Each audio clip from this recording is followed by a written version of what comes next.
Auzubillahiminash-shaytanir-rajeem. Bismillahir-rahmanir-rahim. Assalamualaikum. Ji ayanu pakhair agale ni hao chunashume washmale.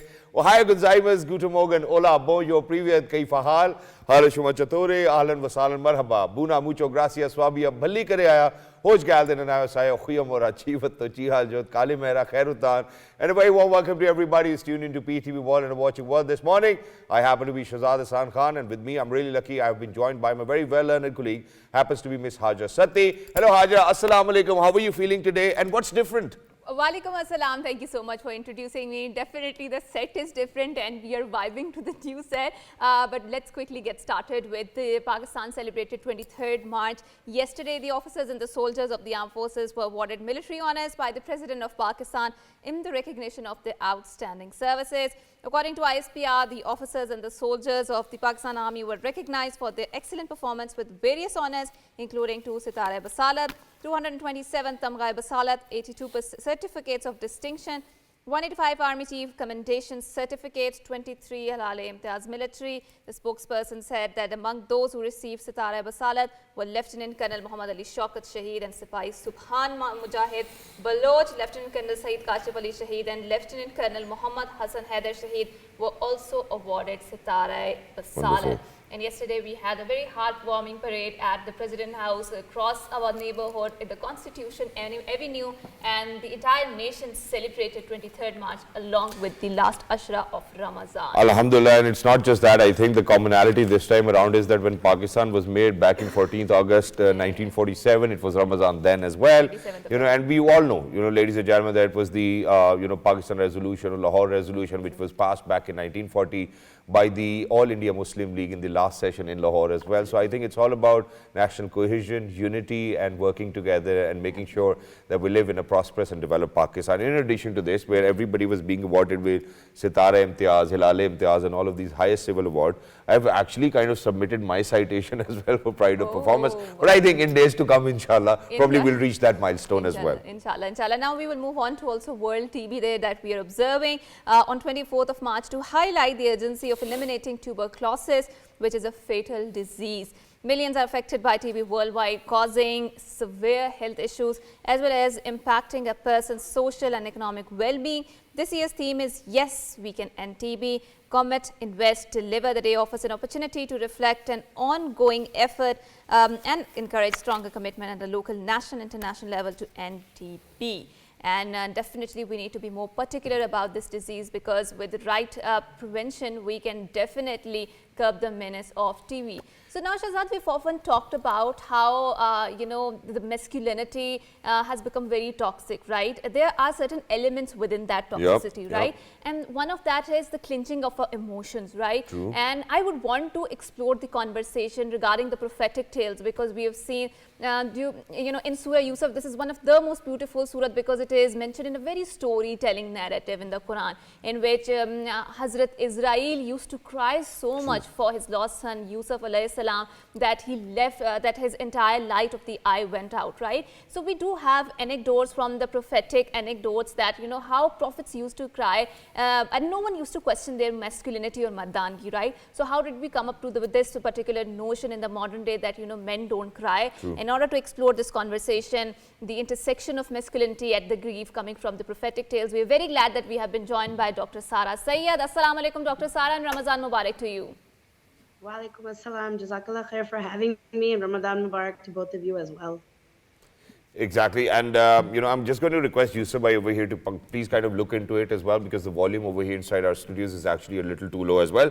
But Dr. Saiba, I think to get started with it, Hajra actually came up with a topic which obviously kind of resonates with us. In today's time, we do see how when I was growing up, my father would always tell me, Putar, लड़के रोते नहीं हैं या मर्द रोते नहीं है या मर्द को दर्द नहीं होता. These are those common sentiments that we have grown up with as well. How do you think that you as a psychologist would kind of take us back to the prophetic era? How Hajra actually pointed out towards that as well, and how our masculinity shouldn't actually be questioned, that if we cry in front of anybody, because we certainly have to cry. I mean, it's not that men don't cry. We do cry, but it's probably usually on a lone drive. Absolutely. Yes, absolutely. And you bring up a very good point, because when we teach boys that men don't cry or men don't feel pain, we deny a very basic part of us and a basic part of humanity that Allah subhanahu wa ta'ala created in us. So we know from all of the examples of the Payghambar that we've had, the messengers of Allah, that even the Prophet sallallahu alaihi wasallam, the most recent, the Prophet Muhammad sallallahu alaihi wasallam, he was not shy about crying. He would cry openly when he was sad.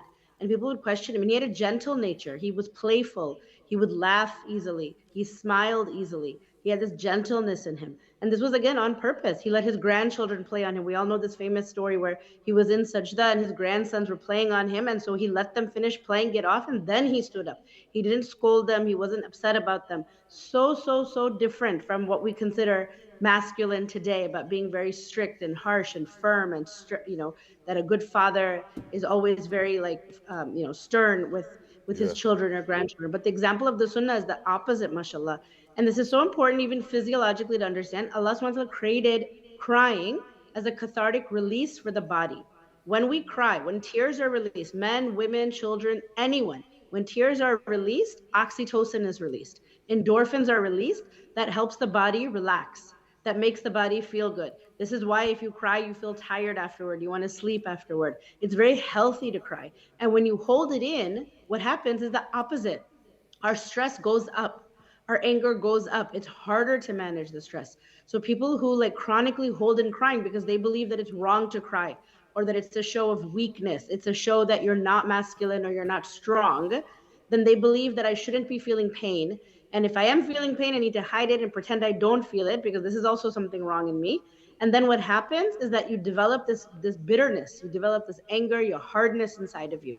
And then that makes relationships difficult. That makes everything else in your life hard for you to enjoy and get pleasure out of. So whether it's your relationship with your spouse, your relationship with your children, your neighbors, even your outlook in life. People who are harsh and angry inside, and we were talking about men, but even sometimes this can happen to women, become very negative in their outlook. They become very pessimistic in their outlook. So going back again to the sunnah of the Prophet ﷺ is to be soft and to be gentle.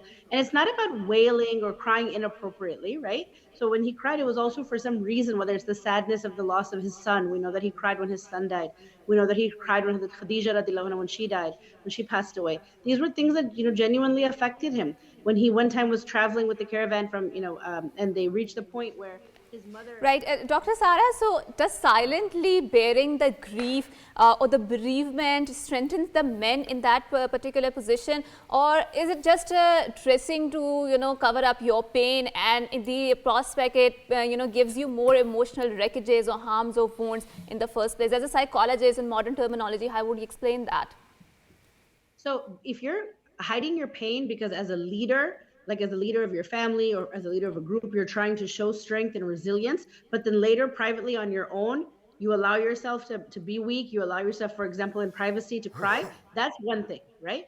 And that can be something that can be really healthy sometimes. Like the idea of holding yourself together to be strong and show a sense of strength to others who are looking at you and looking at you for guidance can be a very, very powerful tool. But people who don't ever allow themselves that weakness, don't ever allow themselves to relax, and to be able to break down, whether it's to cry or to feel scared or to feel embarrassed or shy, then that's what develops into this very unhealthy and psychologically damaging personality that makes it hard for you to show empathy to anyone else. If I can't feel pain myself, I can't understand why others have pain. And that's what makes that personality very difficult to get along with. Exactly, which is why, Dr. Sara, I think it's of utmost importance that we do kind of, draw the line over here. So imagine that people who actually are good at crying or probably, releasing all of their stress and anxiety, and they have their loved ones around them and they have their peer support, versus people who really, keep it into themselves as well. Do we see difference in personalities over there, or do you think that, it's pretty much the same? No, there's a big difference in personality. That's exactly what I'm saying, is that the people who don't have that support, who don't allow themselves that release, they don't have that same resilience.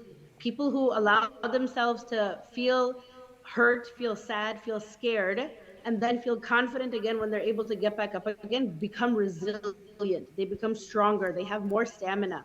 They don't give up as easily. the people who feel like, you know, I have to stay strong no matter what, my face has to stay stoic and I have a stone face and I cannot cry, I cannot be sad, they actually become weaker over time. They are the ones who don't maintain that stamina, But that's who have a hard time what with exactly, you know, we kind of miss out on. Now imagine that, you know, me having over this conversation over here and kind of asking about, you know, how probably crying is good for me. I think it's great. But, you know, there's this something from within which actually tells me that I shouldn't be having this conversation, but I think it's for the betterment of the people who are out there. Now imagine that we really do not have any safe space over here to cry. I think even if we feel like crying, what we need to do is probably sit in our cars, you know, go on or a in the drive. washroom. I mean, not yourself. washroom, because I think for me to cry and be in that process, I really need to listen to a sad song. You know? And then it kind of resonates with my feeling, and then, you know, I start to cry, I'm like, okay. And not just that, I think in addition to this, you would want to kind of cry in front of someone who's not going to rub it into your face later on. Oh, yaar, edda vadda banda hai, mere naal beh ke ro raha si. Now, these are the things which will hurt you as a man. Ki yaar, ye baat karne wali nahi thi, se sabke samne kar di. Somebody that's not going to rub it in you, but also support you, right? Like a safe person. But it's not only sad things that should make us cry, right? Like happy things can make you cry. Like, you know, the birth of your child, right? Like a success. There are things that can make you cry naturally and that are part of managing your stress. But I have to comment something, this might be very hard to hear. At the time of the Prophet ﷺ, this idea that being weak or having any kind of like gentleness in you was part of that like Jahil Khom, right? That was part of Jahiliyyah.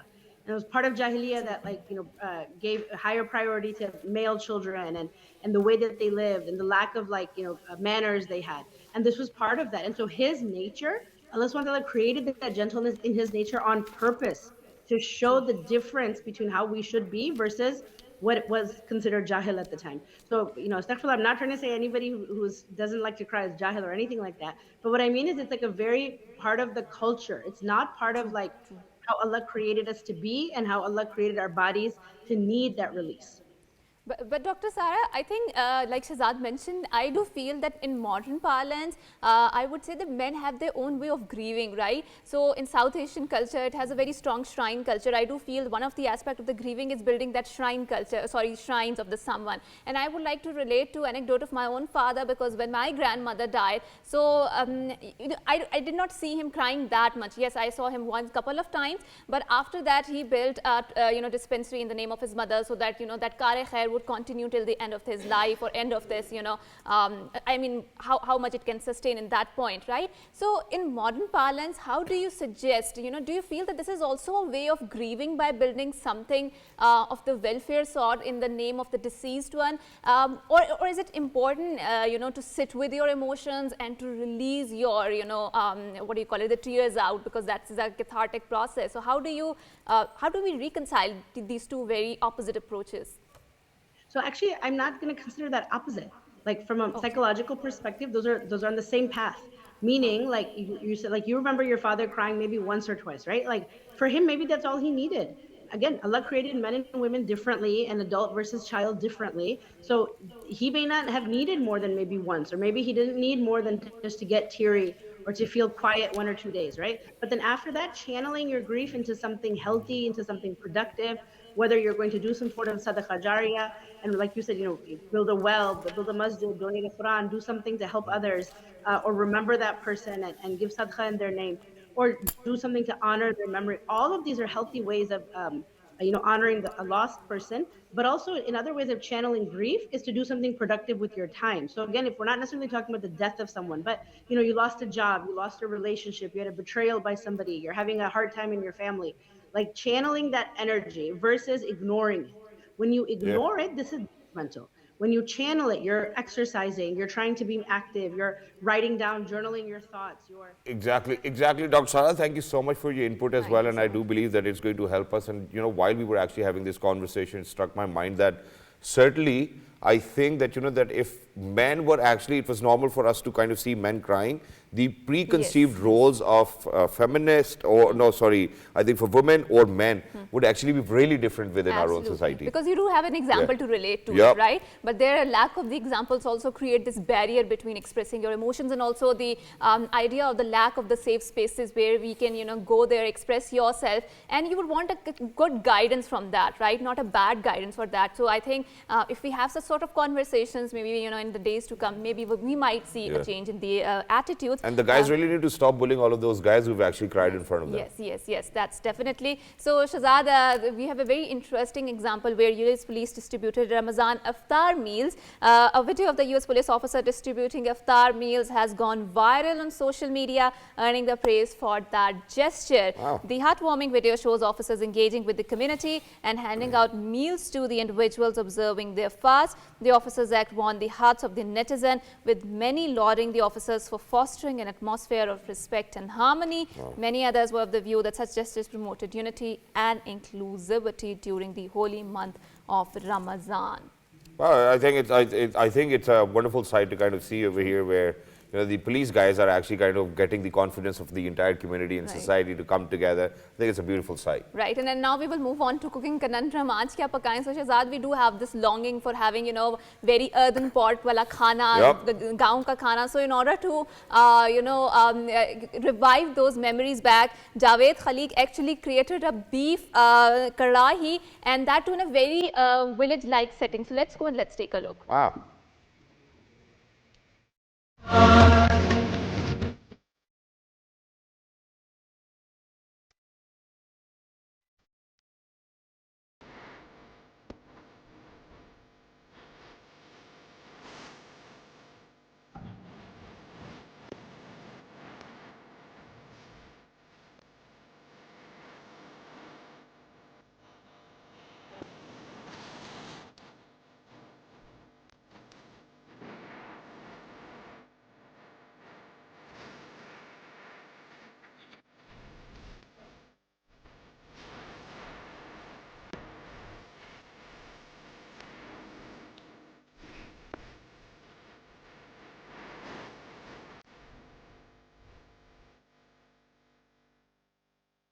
Wow, it certainly looks really serene and beautiful, and to kind of have beef kadai, you know, in front of that, those fields, I think will be very refreshing for each and every one of us as well.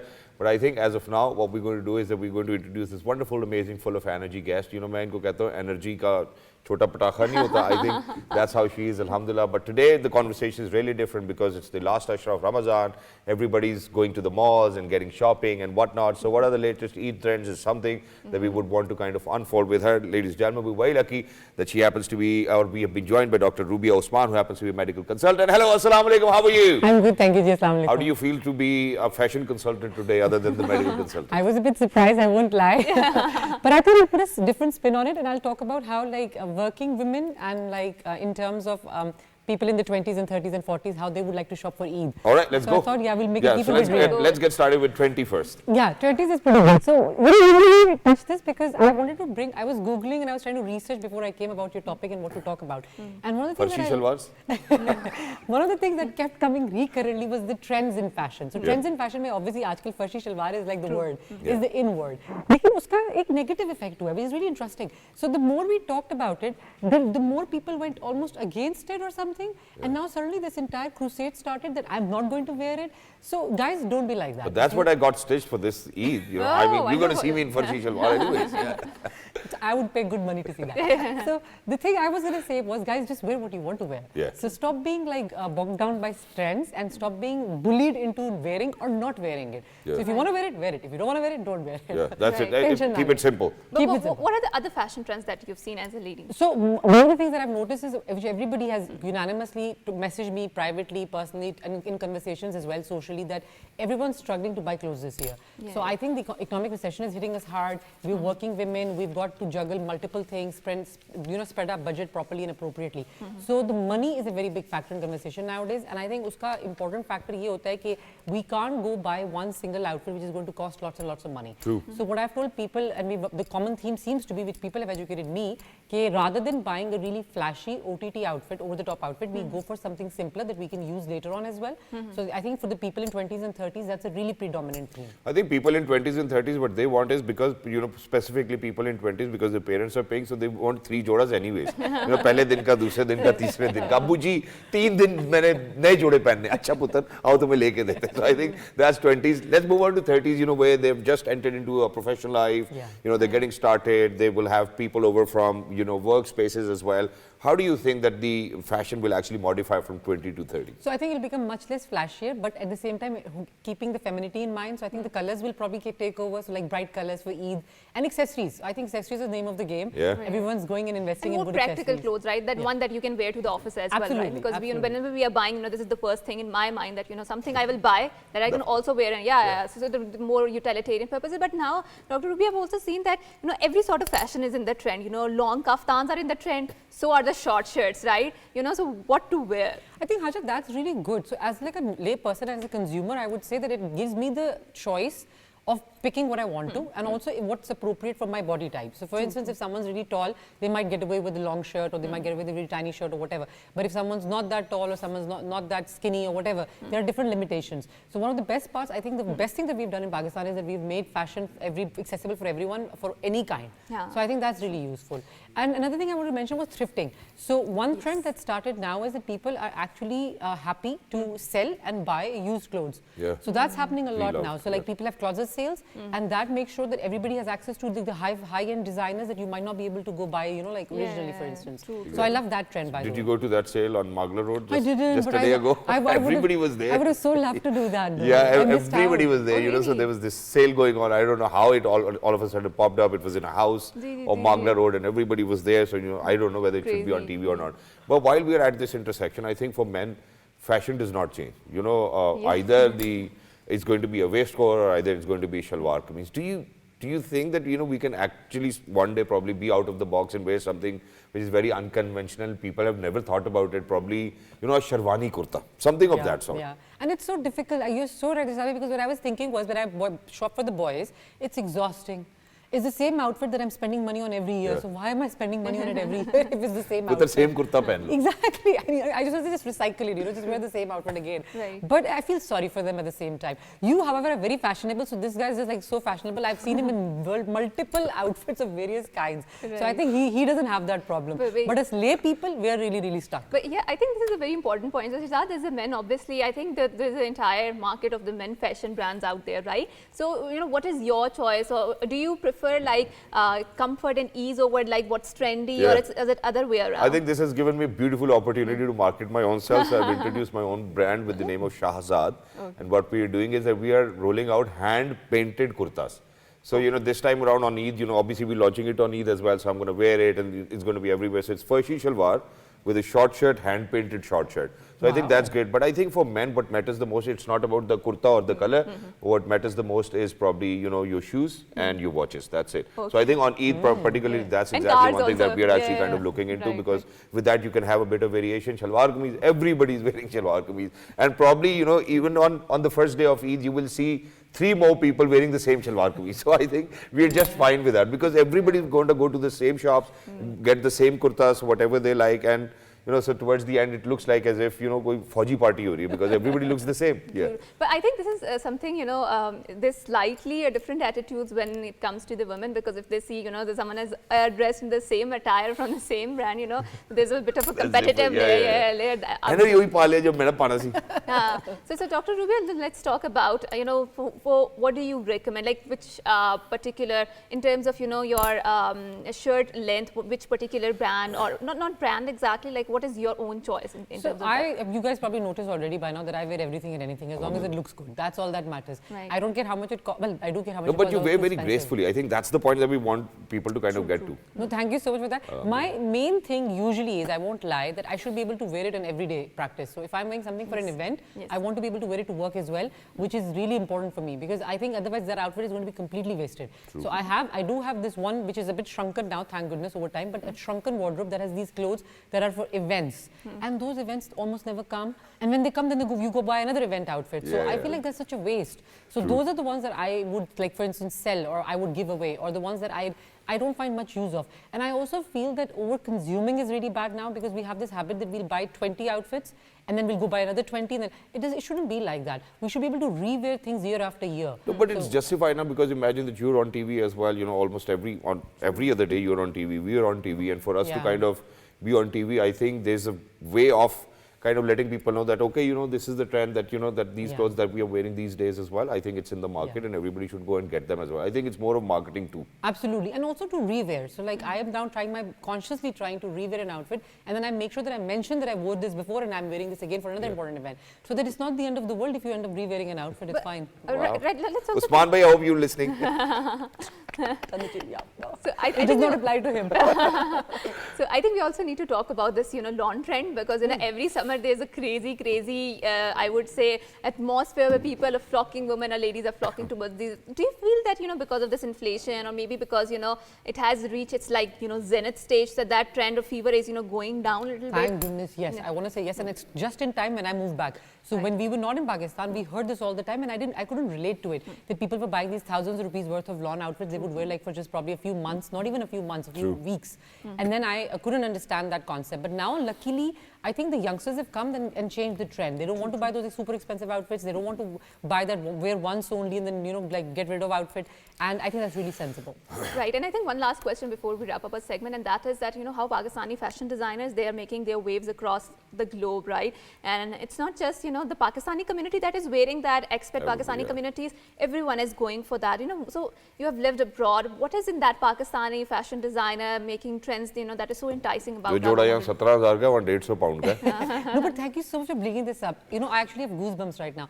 I think one of the things that makes me feel really proud, I mean, we feel the pain of cricket, so cricket's kind of like gone now, was the fact that how good Pakistani fashion is.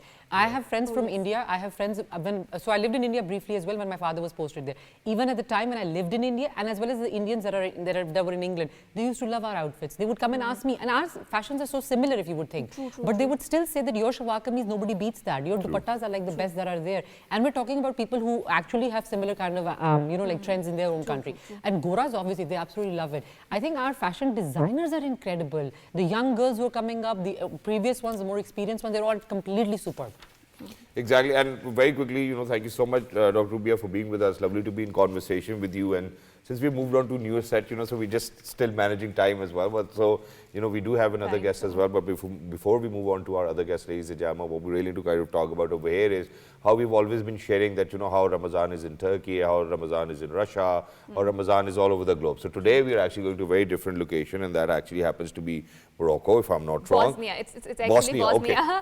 And Bosnia has a, you know, Muslim majority country. It's located in the Europe, and it is called the Jerusalem of the Europe because of the different ethnicities, religions that are coexisting there. There are churches, mosques, synagogues there, and they're living in a very nice harmony there. And obviously they've been through a very harder phase. So let's go and let's take a look at, you know, how Ramazan is celebrated in the Bosnia.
Exactly. Well, these were the beautiful visuals all the way from Bosnia as well. And while we are over here and discussing, you know, how Ramazan is, and I think we really need to kind of discuss how Ramazan is for people who are actually living with ailments and people who really have to kind of go or opt for medications, unfortunately cannot fast at times as well.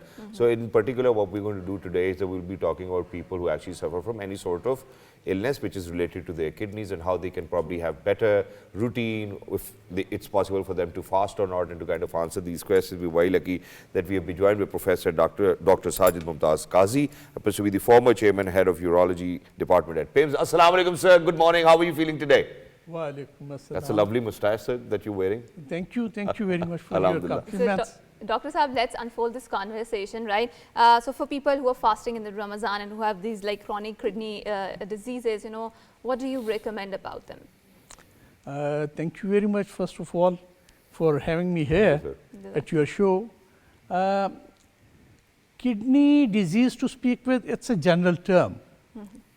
You see, it's a very vast majority of the diseases which is covered by two specialties. One is nephrology and another one is urology.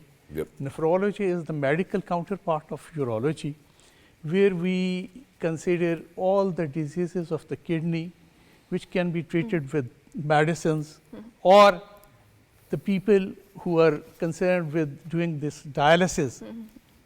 On the other hand, urology is the field where all the diseases of the kidneys, most of them which need surgery, they are dealt with urology. So to speak with, it's not that simple saying kidney disease. But in general, while we talk of kidney disease, it is most of the time chronic kidney disease or the renal failure. Yep. Right.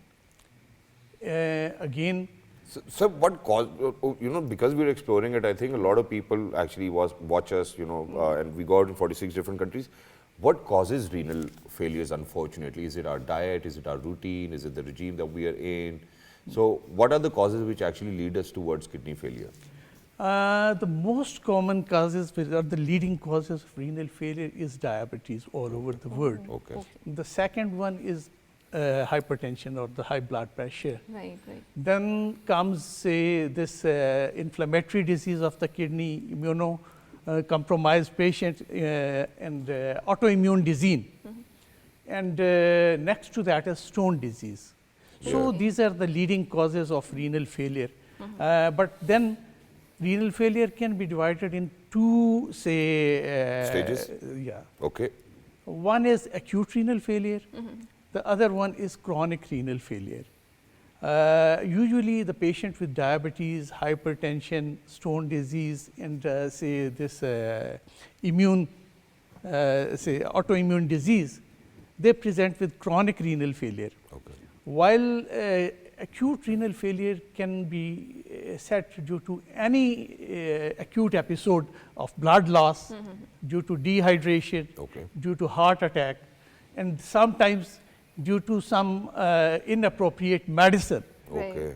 So you can have a very severe acute renal failure, which is associated with medicines also. बड़ा हसास मसला है. Right. Dr. Saab, so in Ramazan, obviously, we might, go through this dehydration phase because obviously we are fasting and we are not, or our nutritional needs might not be met because of the fast. So people who have these kidney diseases, how do you think they should need to go about in the Ramazan? Obviously, Allah Ta'ala has given us this respite that, if you have illness, then you might not need to fast. But, there are people, who are very particular about their fasting, right? And they would ignore that, the ease that which Islam has provided, and they will still fast. So what would you recommend to them?